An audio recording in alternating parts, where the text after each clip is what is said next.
Other shows we have for you to enjoy at myclassicradio.net.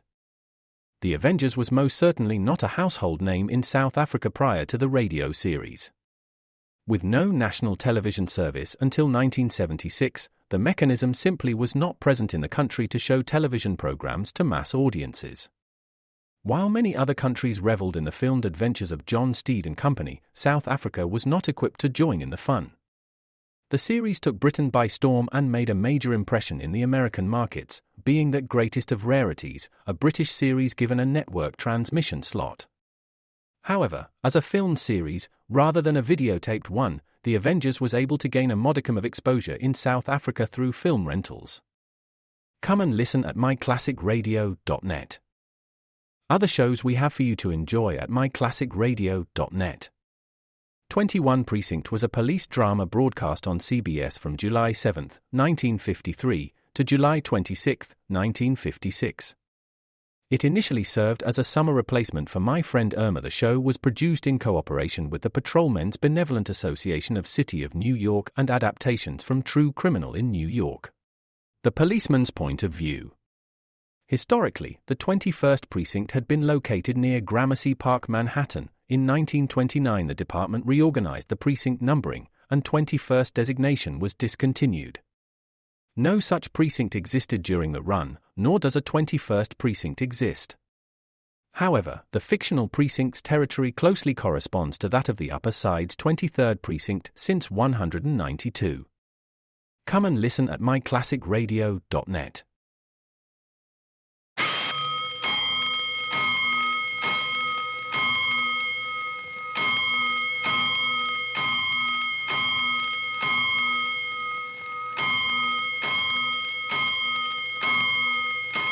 Five bells. Stand by all stations. Attention, all districts.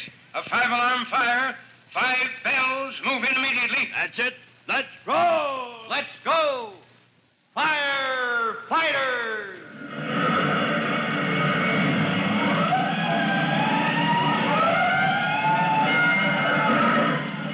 Presenting Firefighters, the true-to-life story of our unsung heroes who stand ready to ride by day or night against our most murderous enemy, the demon of fire.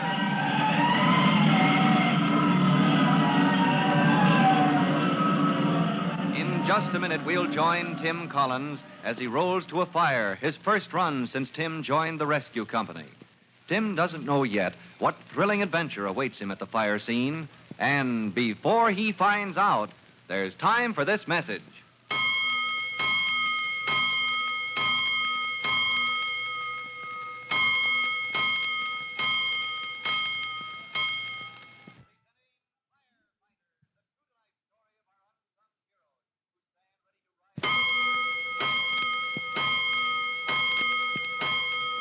Let's go, firefighters. Let's go to the firehouse where the rescue company is quartered. Tim Collins, you remember, has had a bad day with his new mates because they made it clear that no rookies were welcome in the rescue company. Tim put up with their badgering as long as he could. And then, when he couldn't take it any longer, he forced Mushnosky, ringleader of the old-timers, into a rough-and-tumble workout with the boxing gloves. And just a moment ago, driving through Mushnosky's guard with terrific power... How do you like this? Mushnosky went down. And as Tim stood over him, amazed at the effects of his blow, he said to him... All I did was land on his jaw only once, but... look at him. Oh, fellas, I don't believe it. It isn't possible. All his joints, they bend the wrong way. Having a little trouble, Collins? Well, what's going on here? Oh, Chief Cody, well, this is all my fault. I made him put the gloves on with me. Well, knocked him out, did you? Oh, no, sir. It looks as if I knocked him apart. I hit him just once on the jaw and knocked all his joints the wrong way. Yeah, so I see. Well, don't worry about it, Collins. It's only Mushnosky. Oh, but Chief Cody, he's in terrible shape. Yep, I never saw him look worse. Not since the old days when he had that boxing act in the carnival. Sir? Oh, you should have seen him in those days, Collins. Arms and legs all over the place. Worse than an octopus playing the bagpipe. I don't get it, Chief. Well, what do you say, boys? You've had your little joke, haven't you? Joke? Oh, good grief. Is this a gag? He isn't hurt? You mean I didn't... Don't let it bother you, son. Mosnowski can pull himself together any time that... Hold it, boys. Box 13, a private box. Box 13, that's for us. We roll. Where's that box, Watchman? Mechanical Standards Building. Mechanical Standards Building, that's bad. Mosnowski, lie still. You hurt.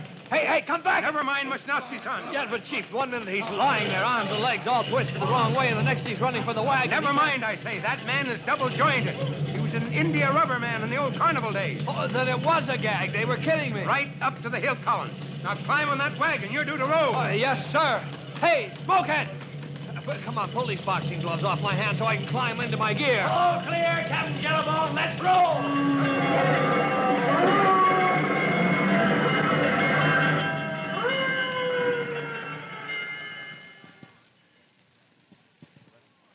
As Tim and the rescue company rolled toward the fire scene, the young fireman is full of relief that it was only a joke, that by playing this trick on him, the men of his new company have shown their willingness to accept him as one of them. As the first due fire apparatus rolls from many directions toward the Mechanical Standards Company building, a man sits in an office on the 3rd floor, dictating a letter to a recording. Previously stated, the Mechanical Standards Company is engaged in, the business of the company is to, our records contain 2,000 pages of figures worked out by our engineers. And with these figures, we can tell you exactly how to design your machinery for the best and most economical operation in any country. Not knowing that fire has broken out in the employees' cafeteria on the floor below, Mr. J. Cooper Lawley, first vice president of Mechanical Standards Company, continues to dictate in the privacy of his air-conditioned, soundproof office until... Inter-office speaker system. Confound it. Why does that girl have to bother me now? She ought to... Confound it, Helen. Why do you have to bother me now? I still have 10 minutes of dictation to do. This is EB, J.C. Oh, yes. What can I do for you, sir? Plan D, J.C. Put Plan D into effect immediately for protection of our records. Plan D? The building isn't on fire. It is. Well, where? Employees' cafeteria. You'll find out if you don't move fast. Employees' cafeteria? But that's right below me. Has anyone called the fire department? Yes. Plan D's in full effect. Alarm sent in, everybody out of the building, or ought to be, except you and me. And now it's time for our part of the plan. Yes, sir. I'm to carry the record books down to the vault, lock them in, leave the building through the basement exit, report for roll call, and then... Then get started while you still have electricity to work that lock on the vault. Get those figures put away. I shall, EB. But what about the... EB, are you there? Confound it, he's left. Now, where do I... Oh, the record books. If they burn, we'll be out of business. Now, ready with the books. Now, the key. Yes, anything else? Oh, my pills, correct. Now, down the fire stairs to the basement. Along the empty corridor, Mr. Lawley hastens toward the fire stairs with the company's priceless record books under his arm. As he hurries down the stairs to the basement, a loudspeaker hung on the wall of the underground vault begins to crackle as E.B. Hewitt attempts to establish contact. Lawley, where are you? Aren't you there yet? Lawley, J.C., can you hear me? This is Hewitt calling from the downstairs lobby. Lawley, this is worse than we thought. Here I am, E.B. I came as fast as I could. You'll have to hurry. You'll have to get out. The whole second floor is blazing. Fire Chief Cody says... In a minute. I've got to change my key to the inside of the door, or I'll never get out when that switch locks it. Lawley, are you there? Listen to me, J.C. Stand by for report, E.B. I'm putting the books into the inner fireproof box. Lawley, get out. The firemen are here. Everybody's out but you. Now, what next?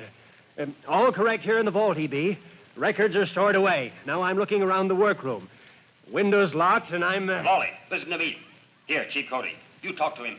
Mr. Lawley, can you hear me? This is Fire Chief Cody. You've got to get out. We've got to pull the juice. Turn off the electricity in this building. But you mustn't. See here, if you turn off the electricity, I shall be locked in the vault.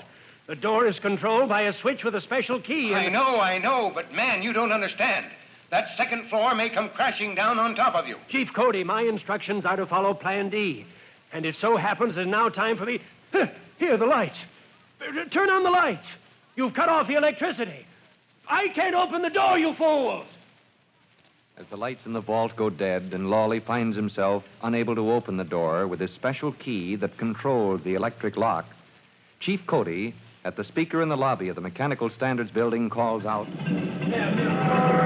Collins! Collins, come here! This voice box has gone dead. Yes, sir. Captain Jellybone says the cable must have burned through, Chief. I told him not to pull the juice till I gave the word. He didn't, sir. He didn't. We usually do. But we waited, sir. Now he says the fire cut the cable.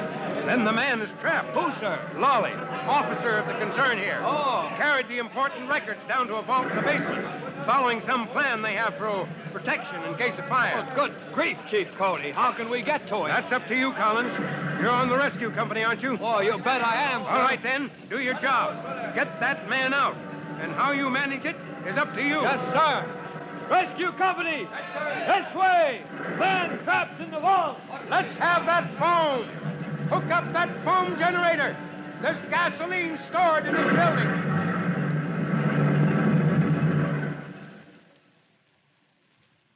Well, now, it looks as if Tim Collins' first run with the rescue company has raised a thrilling problem for him to solve.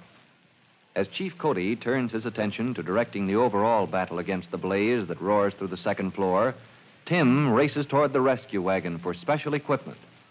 How he plans to save Mr. Lawley from imprisonment in the vault deep in the basement of the burning building, well, you'll hear in our next true-to-life episode of The Firefighters. Now, in just a moment, Chief Bob Cody will tell you, boys and girls, how you can help the firefighters in your own hometown. But first, here's a message you ought to hear.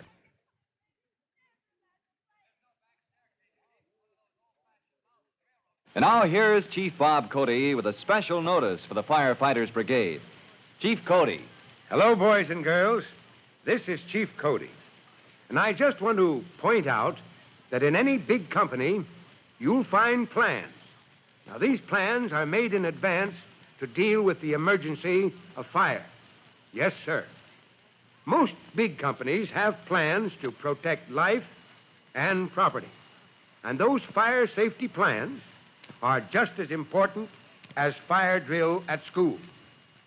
You know, a few seconds can make all the difference between safety and disaster.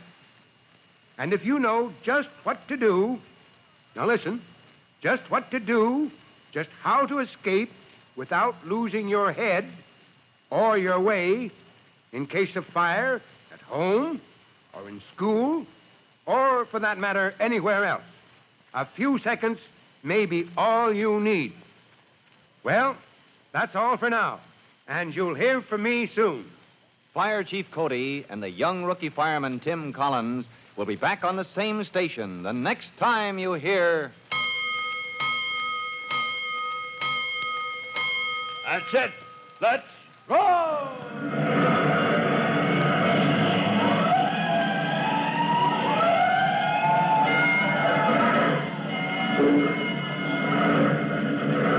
Let's go! Firefighters!